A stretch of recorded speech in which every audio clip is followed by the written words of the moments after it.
Okay, now we're going to go stroll down and look at your timetable. Okay, in other words, it says April 13th, April 20th, okay, so forth. Okay, this is what we're going to be looking at. In other words, the first week we're going to talk, or this week we're going to talk about why there's a need for black psychology. I mean, why is it? Why can't there are people out saying, why does it have to be black psychology? Why do we talk about white psychology? Why does it be black psychology? Why can't include everybody else? That would be great if the system was right. Okay, or as economists say, under ceteris paribus conditions, ceteris paribus means all things equal, that might work, but in real life, it's not different. So you have to understand it from that particular perspective. Okay, next week we're talking about the educational system and its influence on African Americans. In other words, to a certain extent, the educational system is designed to keep people happy at their stations to a certain extent, or to maintain the power structure to a certain extent. And I'll explain what I mean when we get to that. Also, we're talking about the following week, on the week of the 27th, we're talking about deconstructing the perception of African Americans in the textbooks. Deconstructing those images you see in the textbooks may or may not be what they actually appear to be. Okay, particularly when it talks about how scholars view us, okay, or any people like that. Okay, and then further down, we'll go next week. That'll be in the May. Images in the media and their effect on the self-esteem of black children. Think about that. Black kids watch television, okay, and they see how their people are portrayed in television. They go to school. They see how they see their perspective in school. The doll study. We'll talk about that later on. Matter of fact, you look to see if you can find the doll study. Anybody can email me some information about the doll study by Wednesday. I'll give you extra credit. Okay, what was the doll study all about? We'll say Kenneth Clark is the person associated with the doll study. But anyway, the self-esteem, the images of media, that's why you got the results that you got in Kenneth Clark's study. Next week, that'll be May 18th, with some African American culture. Okay, and then we'll look at, by then you'll have an understanding of what it means to be an African born American. Okay, and then we'll play with that to a certain extent. Then the following week, May 25th, we'll talk about race, class, economics. Okay, this is once we'll start getting into Michael Bennett's book. Okay, he has some really interesting insights to a certain extent. Okay, and then June 1st, we'll talk about other related issues, talking about the Great Migration, what happened there, the Harlem Renaissance, a lot of historical events that came on. And then on May 25th, we're talking about the extended self and self-concept. And also this is where we start getting into William Conwell's book, okay, which I need to put up there the next couple of days. Okay, in other words, how to empower key people, particularly how to inspire youth to a certain extent.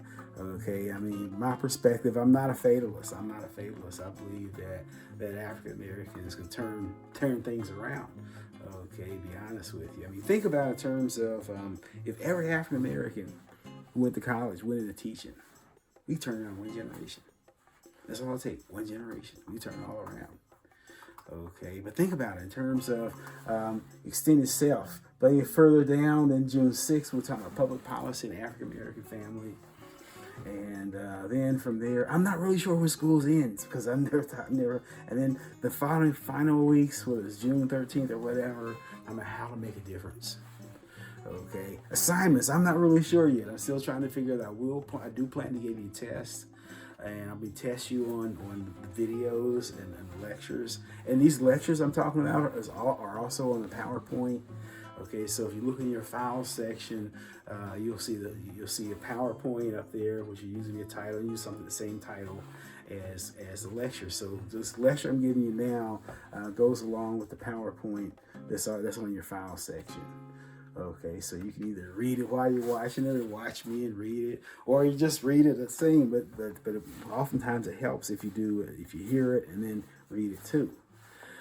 So with that said, let's talk about scientific colonialism. Scientific colonialism.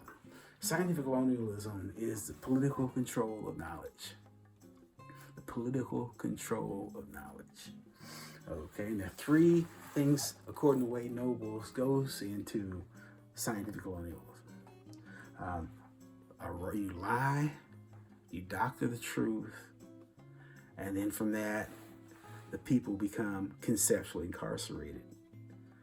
Okay. Oh, that's not true. Well, all you really means that. Good example of that is how they did Egypt, or how Western scholars did Egypt. In the sense that Egypt, if you look at a map, is undeniably on the continent of Africa. But if you ask scholars, where is Egypt? It's the Middle East. Okay, you go back and look how ancient scholars describe the Egyptians.